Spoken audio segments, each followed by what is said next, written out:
¿Qué tal? Un gusto saludarlos, bienvenidos. Esto es Cable Noticias al Derecho, el espacio donde le entregamos las herramientas jurídicas que usted necesita para tomar mejores decisiones en la vida, como nos gusta, explicado de manera sencilla, amena, a través de las voces expertas que siempre invitados, expertos en la materia. Hoy con un tema muy interesante, la diferencia entre estafa y extorsión, qué es la estafa, qué es la extorsión, las principales modalidades, cómo prevenirlas. Cada vez los criminales y los delincuentes están más sofisticados a la hora de cometer estos delitos. Cómo prevenirlo es clave para poder hacer valer nuestros derechos, cómo denunciarlo y demás. Todo esto con nuestro invitado especial, Jeffrey Garavito, experto en estos temas de ciberseguridad. Jeffrey, bienvenido aquí a Cable Noticias al Derecho.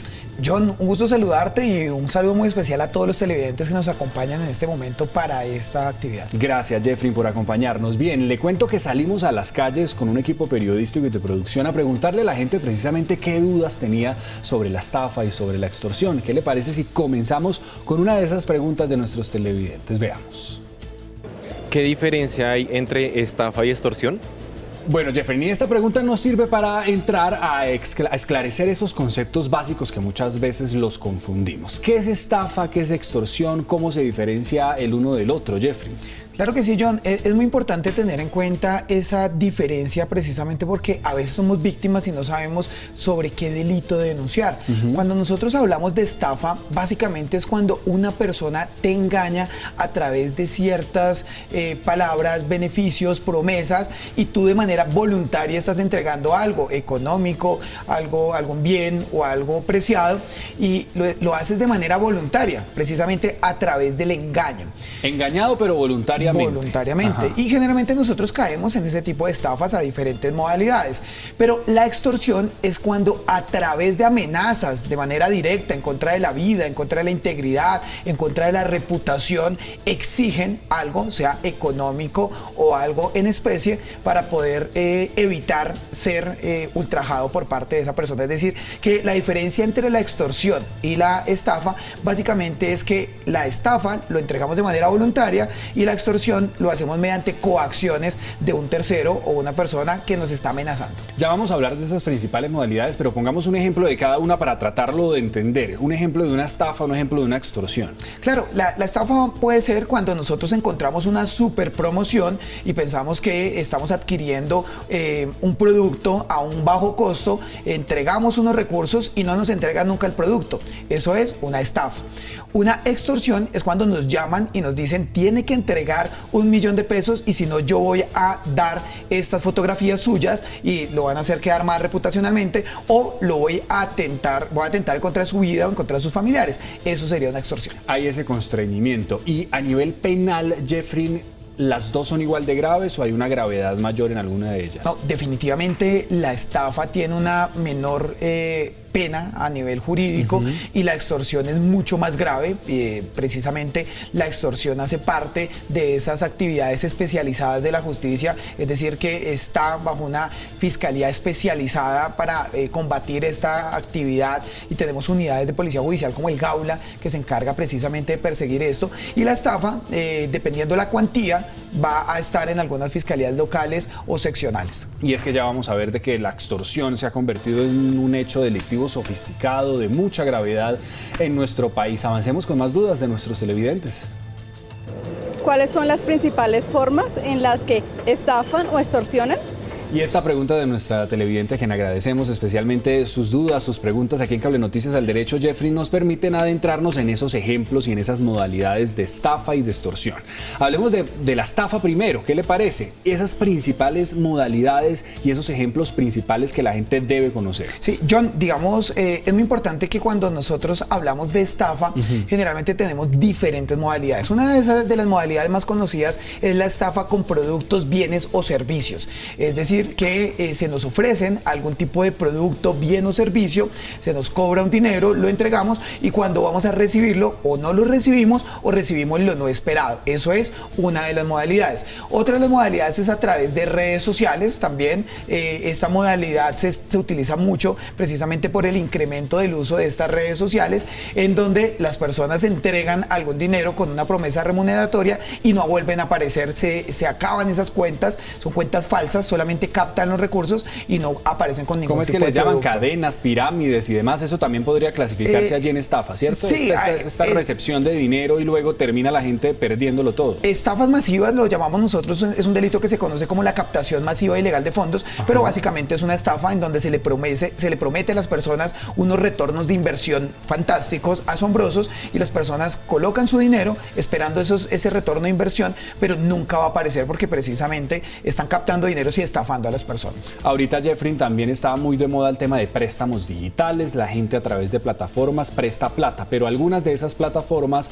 se han hecho pasar, digamos, algunos delincuentes se han disfrazado de estas plataformas digitales para prestar plata y terminan entonces engañando a la gente. Esto también podría ser una estafa, ¿cierto? La gente voluntariamente pide el dinero, da unos datos y termina estafado. No, esa va hacia el otro lado, hacia una de las modalidades de extorsión, precisamente lo que conocemos nosotros como el gota a gota virtual o los préstamos bancarios virtuales, en donde se presta un dinero a unos intereses muy altos y como las personas no alcanzan a pagar este dinero, están siendo extorsionados y coaccionados de diferentes formas, a través de redes sociales, a través de aplicaciones de WhatsApp, a través de amenazas, a través de sus contactos, con fotografías íntimas incluso. Entonces eso va hacia la extorsión. Hacia la extorsión. Para terminar el tema de la estafa, tenemos modalidades de venta de productos, redes sociales y también suplantación. Suplantación de identidad. Miren que una de las estafas más comunes que se utilizan en redes sociales es cuando se suplantan a personas para inclusive tener relaciones sentimentales,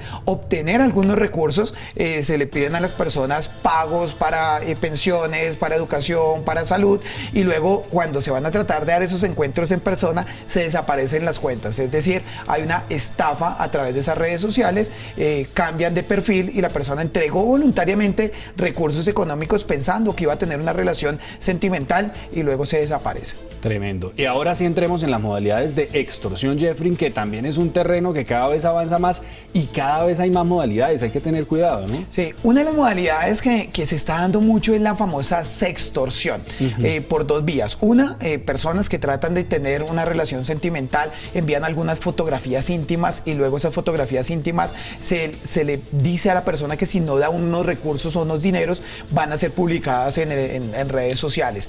Adicionalmente también tenemos sextorsión a través de inteligencia artificial. Están utilizando la inteligencia artificial para crear falsos videos o fotografías y le dicen a la persona: si usted no me paga 100, 200 o 300 mil pesos a través de una plataforma digital, publicamos estas fotos. Y muchas personas, en vez de denunciar, van y pagan estos recursos.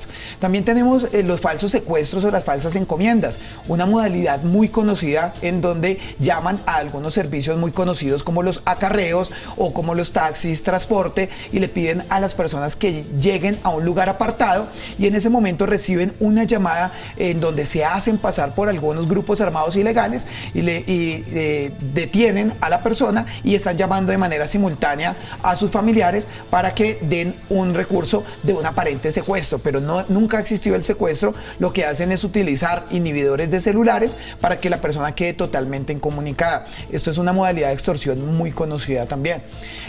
Tenemos modalidades de extorsión ya que son las más comunes y es en los establecimientos de comercio. Los grupos de crimen organizado van hasta los establecimientos diciendo que deben pagar una cuota mensual, diaria o semanal para supuesta protección. Esta es una de las modalidades que más se persigue por parte de nuestras autoridades porque el comerciante, la persona que se encuentra en el barrio, sufre esta microextorsión que generalmente no son sumas muy grandes, pero cuando te das cuenta, cada uno de los locales comerciales de un barrio entregan una cuota, entre comillas, pequeña, pero termina siendo una suma muy alta y esto es lo que nosotros conocemos como la microextorsión. Y sabe que esto que usted nos explica, estas principales modalidades, Jeffrey, nos deja entrever que efectivamente ya la extorsión no es la típica que llegaban a un local a extorsionar a un comerciante, a extorsionar a una casa, la típica cuota, la típica vacuna, como se conoce de manera común, sino también ahora con otras tecnologías, usando inteligencia artificial, usando redes sociales, inhibiendo las señales de los celulares para que quede incomunicada la persona, es decir, unas modalidades de extorsión cada vez más sofisticadas. Desde las cárceles, Jeffrey, también se están llevando a cabo muchas de estas modalidades de extorsión. ¿Qué decir de este panorama que se está viviendo en las cárceles? ¿Allí también es un terreno o un caldo de cultivo para esto? Sí, lastimosamente durante los últimos años se ha venido generando una política criminal de Estado precisamente para evitar el uso de los dispositivos móviles móviles dentro de los establecimientos de reclusión, sean penitenciarios o carcelarios. Sin embargo, dado el alcance de este tipo de dispositivos y que en la gran mayoría de establecimientos de reclusión tenemos viviendas alrededor, se han generado tutelas por parte de los habitantes del sector para que estos dispositivos de inhibición de señales celulares no se utilicen dentro de las cárceles. Entonces ha sido uno de los grandes problemas que se tienen y precisamente por eso todavía se utilizan de manera ilegal e ilícita estos dispositivos móviles y lastimosamente pues algunas personas utilizan la cárcel para resocializarse con el Estado y con la comunidad, pero otras lo utilizan precisamente para seguir cometiendo esos hechos delictivos. Se han realizado varios operativos por parte de la Policía Judicial, por parte de la Fiscalía y se han dado con algunas estructuras de crimen organizado que se dedican precisamente a la extorsión, a la estafa, al gota a gota desde las cárceles. Sí, hay un avance, pero sin duda no ha sido suficiente y siguen presentándose estas modalidades delictivas desde las cárceles. Bien, avancemos con más dudas sobre la estafa, la extorsión, aquí en Cable Noticias al Derecho. ¿Dónde puedo denunciar si soy víctima de extorsión o estafa? Y esta parece una duda básica, pero Jeffrey, mucha gente no sabe qué hacer cuando se enfrenta a una extorsión, a una estafa, no sabe a dónde llamar, no sabe dónde denunciar, cómo llevarlo a cabo. Usted nos decía, hay gente que ni siquiera sabe identificar el delito al que fue sometido. Hablemos de este procedimiento para que la gente sepa qué hacer cuando es víctima de un hecho de estos. Claro que sí, John. Es muy importante que cada una de las personas que llegue a sentir que es víctima de cualquiera de estos delitos lo denuncie de manera inmediata. Muchas personas dicen, pero ¿para qué denuncio si la fiscalía nunca hace nada, si no me llaman? Es muy importante porque estas cifras negras muchas veces lo que hacen es generar una falsa percepción de seguridad, pero cuando se tienen muchas noticias criminales, la fiscalía genera una identificación de estas estructuras criminales y realmente se hace el desmantelamiento de todo un grupo de delincuencia organizada. ¿Dónde podemos denunciar? Tenemos varios canales. Tenemos la línea 123 de la Policía Nacional, tenemos también la página web de la Fiscalía General de la Nación. Específicamente hay una página que si todos entramos a un buscador y escribimos a denunciar fiscalía o policía, va a llevarnos directamente a una plataforma interinstitucional en donde se pueden denunciar varios delitos, inclusive la estafa y la extorsión. Es una plataforma muy intuitiva, pueden denunciar desde cualquier parte del país, no tienen que acudir directamente a una instalación policial. Y como tercera forma, lo pueden realizar directamente en las unidades de Policía Judicial o en las unidades de reacción inmediata de la Fiscalía General de la Nación. En todas las ciudades y en todas las regiones del país tenemos varias. Aquí en Bogotá por lo menos tenemos 5 unidades de reacción inmediata distribuidas en toda la ciudad y en cada una de las ciudades tenemos presencia de la Fiscalía. Pero lo más fácil es hacerlo a través de internet desde la comodidad de su hogar, simplemente en la página a denunciar de la Fiscalía General de la Nación. Claro, es que a veces creemos que es muy complicado y no, es sencillo denunciar y ahorita con los canales digitales se puede hacer. Lo que pasa es que hay que denunciar, hay que adjuntar los soportes, hay que hacerlo para que el combate a este hecho delictivo se pueda hacer por parte de las autoridades. Avanzamos con más dudas de nuestros televidentes aquí en Cable Noticias al Derecho. ¿Cuál es el uso adecuado de las redes sociales para evitar ser estafado? Bueno, este es un terreno bastante interesante, Jeffrey, porque así como hemos hablado de todas las modalidades de extorsión, de estafa, también tenemos tips y recomendaciones a la gente para que use adecuadamente las redes sociales. Porque primero explíqueme, ¿las redes sociales pueden ser un escenario de donde se pueden agarrar los delincuentes para estafar, para extorsionar? Sí, lastimosamente las redes sociales durante los últimos años han sido utilizadas precisamente por ciberdelincuentes para llevar estos delitos que anteriormente se conocían o son delitos comunes, llevarlos hacia el ciberespacio. ¿Y por qué? Porque encuentran anonimicidad, ¿sí? Básicamente crean un perfil con cualquier nombre y no hay unas restricciones adecuadas por parte de las plataformas de redes sociales para identificar la identidad real de alguien detrás de un perfil de una red social. Entonces aprovechan esas vulnerabilidades precisamente para poder ofrecer este tipo de bienes, servicios, productos para estafar personas. Entonces las redes sociales, todas las redes sociales, yo puedo decir que la gran mayoría sirven como plataforma para estos delincuentes. Hay algo bien importante y es que en este momento Colombia hace parte del convenio de Budapest. Desde el año 2020 nosotros tenemos cooperación judicial internacional y logramos obtener esa información. Claro, y precisamente vale la pena resaltar estas recomendaciones de redes sociales porque sin duda son un escenario, un caldo de cultivo para los delincuentes, para los estafadores, para los extorsionistas. Y ya vamos a ver y Jeffrey nos va a explicar precisamente cómo nosotros con nuestras publicaciones, con lo que ponemos en redes sociales, con toda la información personal, inclusive de nuestros hijos, pues puede estar en riesgo nuestro bienestar económico, porque nosotros sencillamente le damos información a los delincuentes que pueden usar en nuestra contra para estafarnos y extorsionarnos. Ya hemos visto entonces el concepto de estafa, de extorsión, cómo denunciarlo y estas nuevas modalidades que se están llevando a cabo. Con toda esta información vamos a poder actuar. Ya le voy a preguntar precisamente a Jeffrey estas recomendaciones, porque hay unas recomendaciones puntuales a la hora de hacer uso de nuestras redes sociales, de nuestros portal webs. Importante, ustedes ya saben, cuando se enfrenten a la estafa o a la denuncia, hay que denunciar. Lo vemos como muy complicado y no es tan complicado. Jeffrey nos hablaba de la línea 123, de varios lugares físicos a donde podemos acudir y además de la plataforma web a denunciar de la Fiscalía General de la Nación. Ahí metemos los datos del hecho delictivo y algunos soportes que tengamos del hecho delictivo para que puedan investigar. Bien, Jeffrey, entonces, ahondemos precisamente en estas recomendaciones de uso de redes sociales. Hay gente que publica todo y esa información termina jugando en su contra. Recomendaciones para hacer un uso responsable de esas redes. Sí, como siempre es muy importante que nosotros tengamos presente que no debemos difundir datos personales nuestros a través de las redes sociales. Las personas generalmente, a veces, inclusive en época de graduación, colocan su diploma con su nombre, su número de cédula, colocan los certificados de votación, se toman fotografías al frente de su conjunto, en la ubicación de su residencia, en su trabajo, y este tipo de datos son aprovechados precisamente por estas redes delincuenciales para poder generar el perfil de una persona, para posterior generar esa estafa dirigida hacia alguien. Entonces, continuamos con esa recomendación de siempre no compartir datos sensibles ni personales a través de esas redes sociales. Número 2, tener en cuenta que las promociones que son súper imperdibles, que nosotros podemos decir, uy, eso está muy económico, muy barato, generalmente terminan siendo una estafa y por eso debemos darnos cuenta esos establecimientos de comercio o esos e-commerce, esas páginas web en donde venden productos, bienes o servicios, verificar que realmente tengan una antigüedad, verificar los comentarios, identificar que no sean nuevas, porque ahí es donde nosotros caemos muchas veces y entregamos nuestros datos financieros o bancarios. Adicionalmente a eso, recordar que todos los mensajes, correos electrónicos y demás que nos lleguen a nuestros bandejas de correos electrónicos o redes sociales pueden ser esa modalidad de phishing que termina siendo estafa o robo de datos personales. Entonces, recordar que no debemos darle clic a estos enlaces, sino acudir de manera directa a estos establecimientos de comercio electrónico para poder adquirir estos bienes y servicios.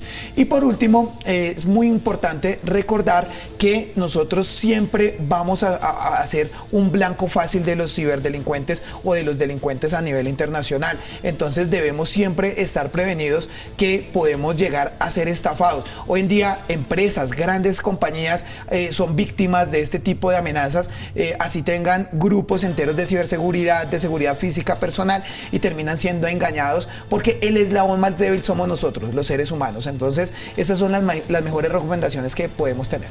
Jeffrey, hablemos de los niños. ¿Es responsable publicar información privada de los niños, dónde estudian y demás? Seguramente muchos padres nos están viendo y no saben qué deben publicar y qué no. En materia de ciberseguridad, ¿los niños cómo juegan ahí?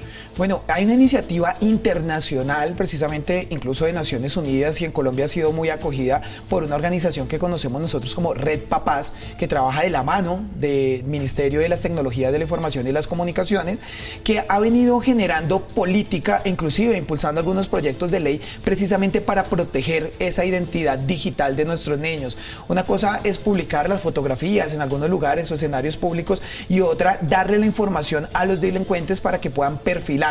Y miren que tenemos casos documentados y denunciados de personas que han sufrido algunos temas de extorsión y amenazas en contra de sus hijos y han tenido que pagar algunos recursos precisamente porque se sienten totalmente intimidados, y realmente a veces incluso eso no lo hacen personas de Colombia. Entonces recordemos que cualquier tipo de información que nosotros subamos de nuestros menores no solamente está aquí alrededor en la ciudad Bogotá, Medellín, Cali, Barranquilla, cualquier parte del país, sino que está en todo el mundo. El internet es accesible desde cualquier parte del mundo, entonces tenemos millones de delincuentes que pueden estar tratando de obtener nuestros datos personales. Y para cerrar aquí, muy importante, John, la inteligencia artificial está siendo utilizada para estafas como la famosa estafa del tío, en donde llamaban a alguien por teléfono y decía, tío, me paró la policía. Hoy en día están utilizando la voz de nuestros menores que tienen en redes sociales, toman la voz y a través de algo que conocemos como el deepfake, generan una voz con inteligencia artificial y llaman al papá. Y el papá va a escuchar la voz de su hijo diciéndole que está metido en un problema y que necesita una transferencia a través de una plataforma electrónica o a través de una cuenta bancaria, pero en realidad no era su hijo, es voz creada con inteligencia artificial. Entonces, para eso, la recomendación más importante, debemos tener palabras claves con nuestra familia, con nuestros hijos. Cualquier problema que tenga un hijo siempre debe conocer una palabra clave y con eso podemos frenar a los ciberdelincuentes. Eso es clave, y hacer preguntas de repente claves entre los integrantes de la familia, es decir, toda la familia tiene que estar enterada de esta dinámica y tener una coordinación para evitar precisamente ser estafados y extorsionados. Más dudas de nuestros televidentes aquí en Cable Noticias al Derecho. ¿Qué recomendaciones uno puede seguir para evitar la estafa o la extorsión? Bueno, esta pregunta nos permite seguir ahondando en estas recomendaciones. Jeffrey, usted hablaba precisamente hace un momento de muchas modalidades de estafa a través de links o de páginas web, en donde ahora, como todo se está comprando en línea y ya todos estamos haciendo transacciones en línea, tenemos que tener unos ítems de seguridad importantes. Hay unas conexiones seguras también que nos dan unas señales. ¿Cómo garantizar precisamente esa seguridad a la hora de hacer una transacción? Es decir, no meter nuestros datos de tarjetas, débitos, créditos a una plataforma que sencillamente puede ser una estafa. Sí, mire, John, yo creo que una de las cosas más importantes para evitar la estafa es desconfíe de lo que brilla como el oro. Sí, esa es la frase que nosotros debemos tener. No todo lo que nosotros veamos en redes sociales va a ser real. Y entonces esas promociones imperdibles son las primeras que nosotros tenemos que decir, tengo que verificar si esto es real o no es real. Segundo, tengamos una educación continua. Siempre las modalidades de estafa están en constante evolución, todos los días, pero nosotros no debemos quedarnos con esta información, debemos educar a nuestros familiares, a nuestros amigos, a nuestros compañeros. Es muy importante que lo que estamos viendo en este momento, este programa, los transmitamos a cada una de las personas que están alrededor de nosotros, porque muchas veces, ¿qué pasa? Las estafas con el SOAT, las estafas con los recibos de gas natural. Mira, John, que esta semana, ¿qué pasó?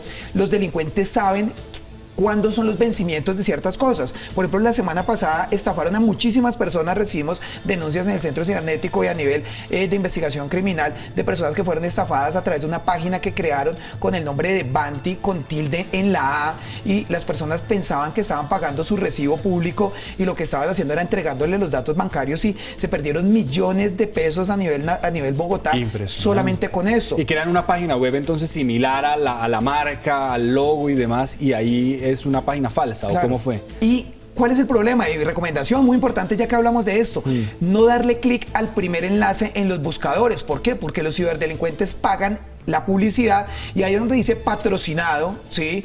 Muy generalmente es por los ciberdelincuentes. Debemos verificar que la página sea la real. Mire que en este caso fue muy difícil porque la página decía Grupo Banti normal y la de los delincuentes decía Banti con la A, con tilde en la A. Entonces para cualquier persona era muy difícil identificar. Habían falsificado totalmente la página. Y ellos pagan publicidad para que aparezca de primero ahí en el buscador. Para que nosotros caigamos. Entonces no debemos darle clic a esos enlaces patrocinados. Son muchas modalidades, sé que todos los días aparecen cosas nuevas, pero precisamente este tipo de programas permiten que toda la comunidad conozca las nuevas modalidades. Jeffrey, ¿este candadito que aparece en las páginas sirve?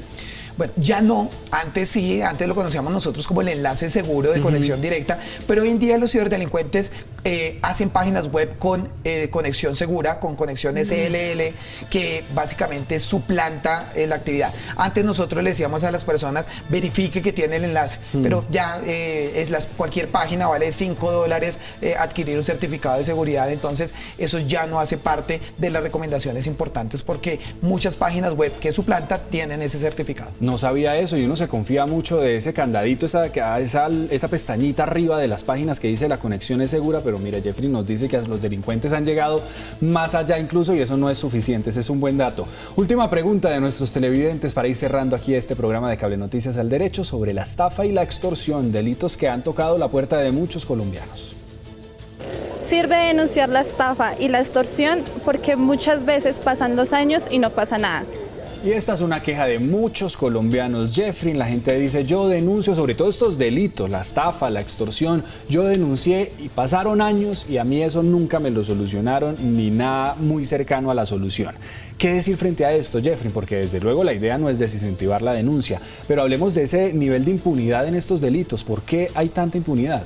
Bueno, lastimosamente en Colombia tenemos una congestión de la justicia bastante marcada. Es más, las altas cortes han venido tratando de generar nuevas políticas públicas para poder descongestionar la justicia. Esto es un hecho que es real y básicamente es porque tenemos muchos hechos delictivos y muy pocos funcionarios que pueden generar ese proceso investigativo.